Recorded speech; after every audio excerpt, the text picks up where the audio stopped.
Thank you all for being here. Obviously really excited about the opportunity to play in another bowl game.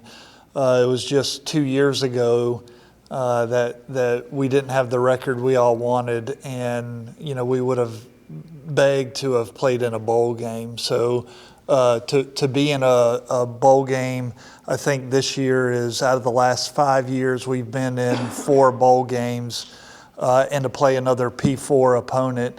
If you look at the matchups that the American has in the bowl lineup, I do think it is fortunate to play another P4 opponent in Pitt.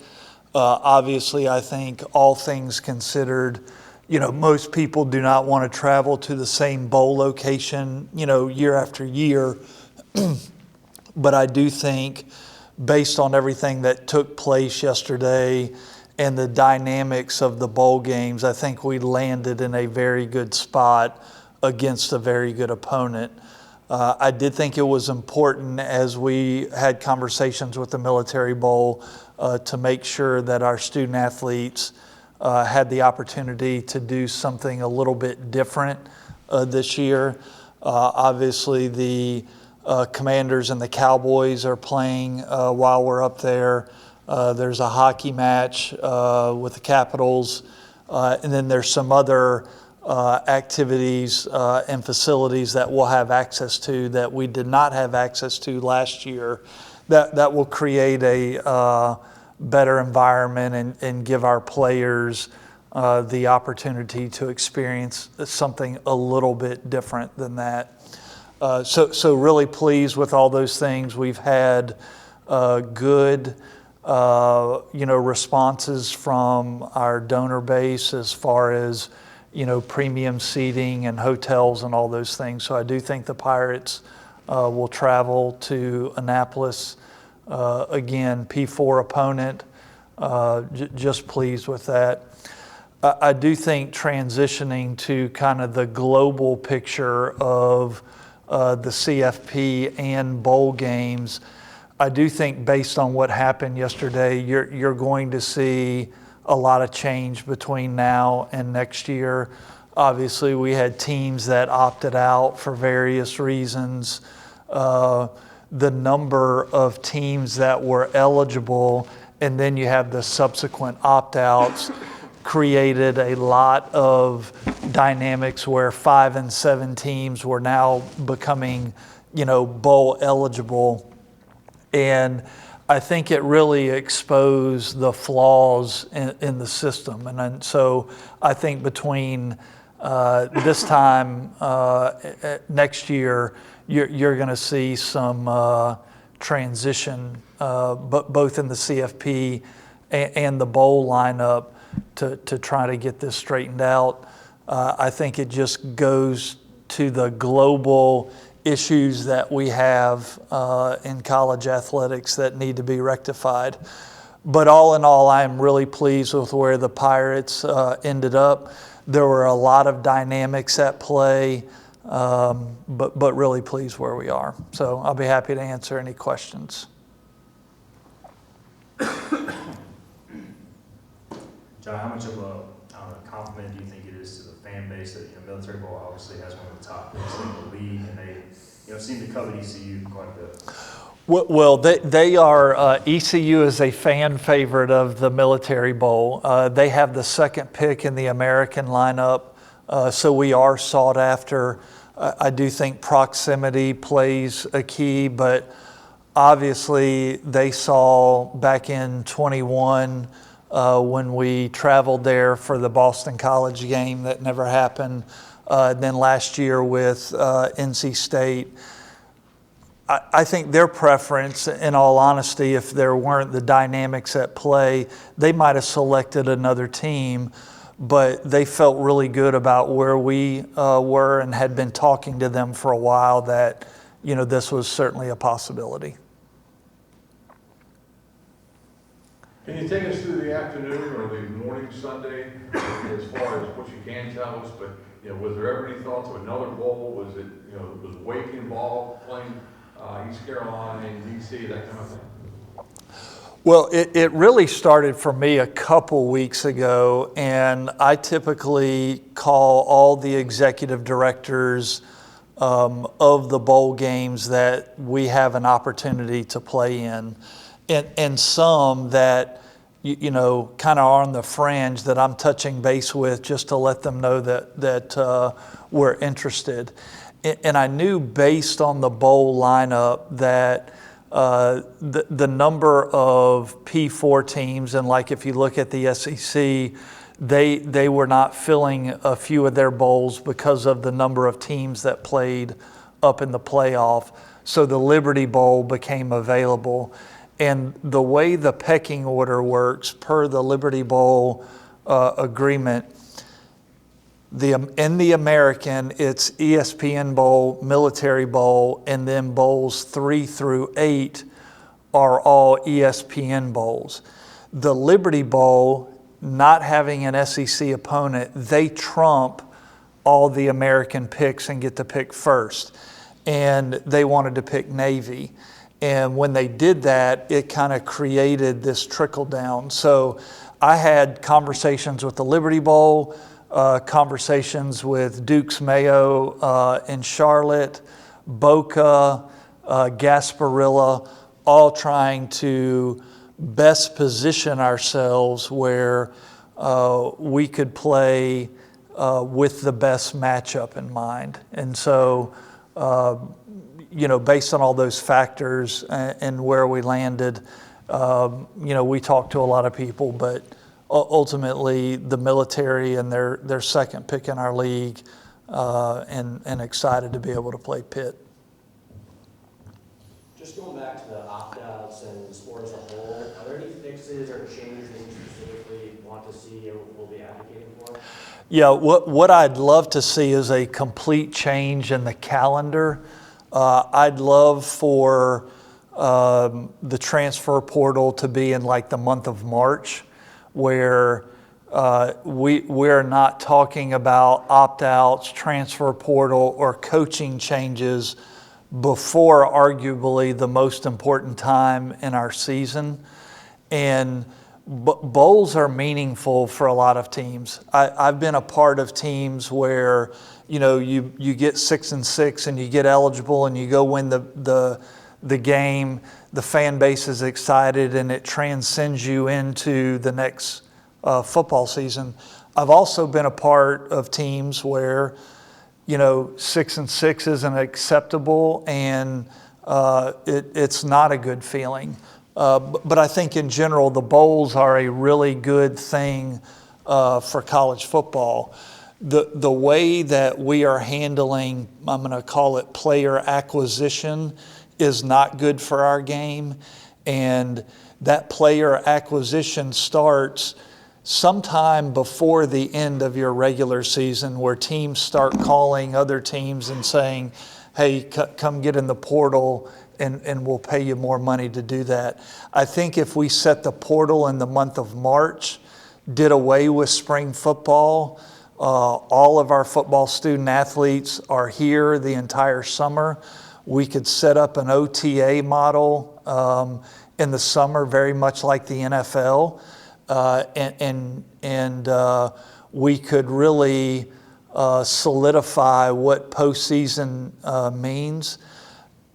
What we're doing now is unlike anything in any sport. You know, before the bowl season, we're pretty much gutting each other on coaching staffs and players.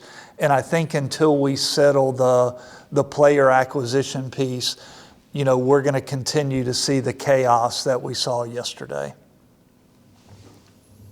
You saw some of the reports yesterday of teams being fined for opting out of bowl games. Is that even an option at East Carolina to opt out of a bowl game? Or then what is that an American decision, an East Carolina decision? Would there be a fine?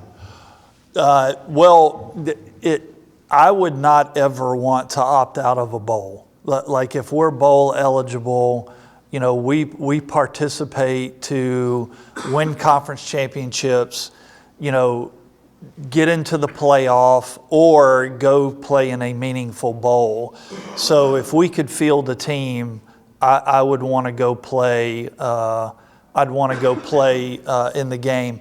I'm sure that if a team in the American really was bowl eligible and opted out, that would be up to the commissioner to determine a fine. But the reality is, when you look at the schools that are opting out, they're actually probably saving money at the end of the day, because they're going to fly to their bowl destination and they're going to spend a lot more than $500,000 at the bowl game. So I think the fine is more optics than it is some sort of financial penalty. There was a good turnout last year, and last year's bowl game versus NC State. Are you expecting the same turnout for this year, and what's the immediate reaction you're seeing from NC fans for this bowl? Well, the premium space has been very good. Like we've had a lot of people that are looking to get suites or club seating. I would hope that we will continue to travel well. I know last year was a little bit of a perfect storm for ECU, where we get to play NC State in a bowl game. That doesn't happen very often. So there is a different meaning with our fan base playing a school like that. And Pitt's a very good football team. Like they, one game or a tiebreaker, and they're playing in the ACC championship. So we are playing a darn good football team. We're going to need to bring everything that we can bring to be successful. So I'm hoping our fans will travel, but I also know they're probably not looking at it quite like they did with NC State. But I'm anticipating a good showing by our fan base. There's a lot of backlash, criticism about 2 G5 teams in the playoff. Does that kind of worry you about no G5 inclusion down the road? No, I think the G5 will always have representation in the playoff. So I don't. I think they're going to change it where they're going to, create an expanded playoff and give more access to teams. I could see the overall bowl lineup shrinking. I feel really bad for the people of Birmingham, Alabama, and the Birmingham Bowl. I think last year Georgia Tech and Vandy played in it. It's one of the top sports cities in the country, and last night they're scrambling to find a team, to match up with Georgia Southern. So I do think in the future you're going to see maybe a shrunken bowl lineup. I expect an expanded playoff. I think the G5 will still have an access point to that. But I don't see many times in the future where 2 G5 schools are going to get in again. It will be very difficult. Any other questions for John? Thank you, John, for your time. Yep, thank you. Thank you. Fired up for the opportunity to go play a bowl game, and fired up for the opportunity to go get win number 9. And these guys have earned this. Our football team has earned this. This Pirate Nation has earned this, the right to play in a bowl game. And just what a remarkable season. We had our little senior celebration yesterday, and 8 wins, first time since 2014, 6 wins, most in the American Conference, most in the conference play since 2013, and an opportunity to go win back-to-back bowl games in back-to-back years since the 60s. So a lot of things we got to accomplish here, and like I think Marlon Gunn said it best, it doesn't matter where, it doesn't matter when, put the ball down, let's go. We'll play somebody in the parking lot. Just the opportunity to play is pretty special. We have 30 seniors who will be their last collegiate football game that are excited about the opportunity. We have probably over 30 freshmen on our football team that's never played in a bowl game. So for all those guys, they're super excited, as well as our football team. We had a practice this morning and thought the urgency, the intent, and the purpose was was really good out there and exactly where it needs to be going into a bowl game and setting. And we talked this morning to our team just about the events we're going to do up there, as Mr. Gilbert just mentioned. Yes, it is the same stadium, but the events and the things we're going to do and treat it is going to be different. So it's not going to be the same experience. So make sure we give those young men, our student athletes, our football team, a different experience up there and different ways to explore DC in that area. I think it's great for our fan base as far as from a travel standpoint, and I think that really feeds our football team and feeds our program. And I think every time we've played, in front of a great ECU crowd, whether it be at home or at Coastal or wherever it may be, we performed really well. And I still go back to that feeling last year coming out of the tunnel at the Military Bowl. And I could hear the guys behind me and hear the players just talking about, and I think about it right now and still get chill bumps, just thinking about how the crowd, they called it lit. They called the energy. I talked about the energy from the fans, and I thought that day was just that vibe and that energy we received from the fans that day was awesome and really fueled us throughout the football game. So very important that we turn that into a purple stadium and pack that thing back out once again, because we got a good Pitt team to go up against, and they've done really well this year, and Coach Narduzzi's done an exceptional job up there. Offensively, they are spread, throw the football around a little bit like FAU in that regards. Defensively, they're more of a four-man front. They'll play a lot of quarters, press man quarters on the outside. He'll play 3 deep, 2 under pressures and some man pressures he's added in there with Coach Bates over the years. So he's done an exceptional job over the years and certainly have our hands full.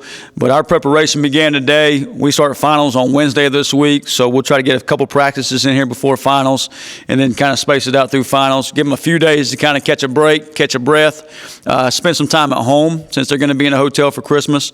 Spend some time at home, and then come back, make some final preparations, head up that way on the 23rd, and then we're up there. We'll obviously get some practices in, make sure we enjoy the area, and then on Christmas Day, we'll obviously take time to remember the reason for the season, and do some things there. And I think John just mentioned the Commanders and Cowboy games, even though I still want to call it the Redskins. But we'll get a chance, and I think a lot of our guys never been to an NFL game, so that'll be exciting for those young men. But again, excited about the opportunity to play in a bowl game. We said this yesterday at our thing, like we're always going to celebrate winning around here, and we're always going to be grateful for the opportunity to go play another game, and grateful for the opportunity to be together again and be with Pirate Nation. So this time we'll open up for questions. Human nature, obviously, did you sense any initial disappointment by going to the same venue, and do you think that maybe wears off as you get closer to the game, big opponent, that sort of thing? Yeah, I think it's like Christmas. You wake up, you think you're getting one gift, and you get another gift, right? And at the end of the day, you're still getting a gift and still getting an opportunity. And I think that's obviously we all had our preferences, whether that be warm or whether that be late, whether that be early. It doesn't matter. We all probably had 100 different opinions within our locker room, within our program. But at the end of the day, you're grateful for the opportunity and excited about the opportunity. And as you said, as you go on and you get closer, you just get more and more excited about the game and excited to play an ACC opponent and line up and play with each other. How challenging is it to keep the guys focused? It's going to be 4 or 5 weeks since your last football game. So how challenging is it going to be to keep them focused? And you mentioned earlier the finals and all that kind of stuff. So how challenging is that? You're saying they're going to focus on finals and not football, right? Which they are. I think some things happen throughout the season that kind of helps you prepare you for this. We went 16 days without playing a game. This is really closer to a month without playing a game. And you got to give breaks in there. You got to be as smart about how you schedule things and keep them eager to get back out on the field and go play a game. And they certainly are. And as a group, and I said this all along, said it back in August, they love ball. They love to go to work, and they love each other. And if you got those 3 things, you can accomplish some special things, and it keeps you the drive there and the hunger there. And I don't have any other sense that it would be any other way. But they're moving in the right direction, and we'll continue to grow that as we get closer to the 27th. Coach, outside of this game, what was your general reaction to the opt-outs and the drama that unfolded yesterday? Just hurry the hell up and announce our bowl game. So we're sitting there. We had our senior awards at 2 p.m. and we finished up around 3:15. Was hoping we would know the bowl game destination by then, and last year we did, and so it was a good time at that time to go ahead and let the team know and who we were playing and the opportunity there. And yesterday it was like, hey, we'll show a little highlight video for 5 minutes. Well, it ended up being about a 45-minute highlight video. Still didn't know, and finally just dismissed them, let them go about their way. But you're just kind of sitting there, like, what's taking so long? What's the deal? What's the process? And there's a lot of other things you can talk about, but control what we control. Take care of us, and that's all I care about. It's our football team, our program, how we're going to win a game, and our players. And at the end of the day, Iowa State or Kansas State or Notre Dame, that's their problem. I mean, it's what it is, and we'll take care of the Pirates and the guys in our locker room and Pirate Nation. Coach, in this day and age, you have to ask, but do you expect to take a full roster to the bowl game? And how much negotiations and stuff like that's going on for the new players, your players? And that even sounds stupid to even ask that, but it's true this time, what's going on in college football. Yeah, negotiation sounds like what me and my wife and kids do every night, right? We negotiate what's going to happen for dinner, or who's cleaning up, or who gets the TV remote. It is what it is. Like you said, it's a different time in college football. I know this. All our young men are at practice day. I expect them all to be there on the 27th. I know they care about each other, and that goes a long ways. And we'll continue to build our roster for the future as we look forward to that, and feel really good about where our guys in our locker room are, where our team's headed, and obviously, those things are going to happen, and we're going to continue to march on, put one foot in front of the other every day, and just continue to make Pirate Nation proud. So I'm proud of our young men. I love those guys, and I love the way they have character and the way they care about each other and the way they fight for each other and go to work and just show up every day, proud to be Pirates. Coach, you've earned the opportunity to practice a handful more times with your young men. How do you balance focusing on yourself and focusing on the opponents, kind of first half of East Carolina, second half of the time? Yeah, I like the word earned there you used. You catching on. The first of the bowl practices here are really based upon yourself, making sure you're staying sharp, making sure you're staying healthy, make sure you're staying in shape, all those things, and within your playbook, and also adding a few wrinkles here and there that you could pull out in the bowl game that you didn't use during the season, or whatever it may be. And then as you get closer to the 27th, then you got to focus heavily on the opponent. So it's obviously a time that you get some younger guys some reps. I saw two great examples at practice today. I saw DeCerio Riles coaching up a younger tight end, about his alignment and stance there. And then I saw Marlon Gunn in a scaly period doing the same with another running back. And just seeing those older guys mentoring some of the younger guys, I think is pretty special, and just tells you that they're into it. They care about their teammates. And, as you get closer to game day, you focus more on your opponent. Right now, this week, it's a little bit more, hey, we got to take care of ourselves and make sure we're getting better every single day. It's been a long time since this fan base has seen a 9-win season. Just what would that mean to you to bring that to them? Everything. I mean, it's special. Just, think about the men in our locker room, where they came from. I mean, you got a bunch of guys in there 2 years ago were 2-10. And then, 14 months ago, we're basically all fired, and the way they've battled back over the last 14 months and just had the resilience and go at this thing and go win a bowl game, 8 games last year, 8 games in the regular season, an opportunity to go win a 9th game, just shows how special young men they are and how special this place is, a place where football matters, and how special this fan base is. Coach, what would we like seeing Coach Dowse on the other side? You obviously know this kind of your defense pretty well. So yeah, I already told Raheem Craig, and I'm sure Coach Dow's going to watch this. I already told Raheem Craig and Sam Danka and Kieran Davis, those guys, every time you make a play on their sidelines, just talk a little trash over there to Coach Dow's. But no, it'd be good to see him, his family, and obviously his daughters are similar ages to my daughters, and Coach Dow's and Tim and Jen were such good friends and good people, and happy for them. And we enjoyed their time in Greenville, and it'll be a little weird to see him on the other sideline, but at the same time, it'd be good to see those folks. Longtime ECU fans know the history of ECU versus Pitt. Yeah. You're going to let the team watch the 1991 game? Yeah, I almost showed it this morning, and we had some other things to hit through. But I'll show it this week at some point. I was actually watching it yesterday, and I couldn't believe how young Coach Shankweiler was. You know, I thought he's always been older and just limped around and grouchy, but he didn't look as grouchy back then.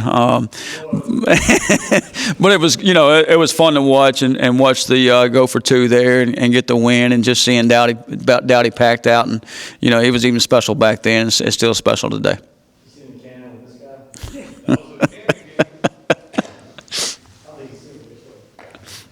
Leading up to the game, obviously the Capitol tour last year. This year you have the Cowboys game, seen Savone play. Anything else you're trying to do this year to mix it up?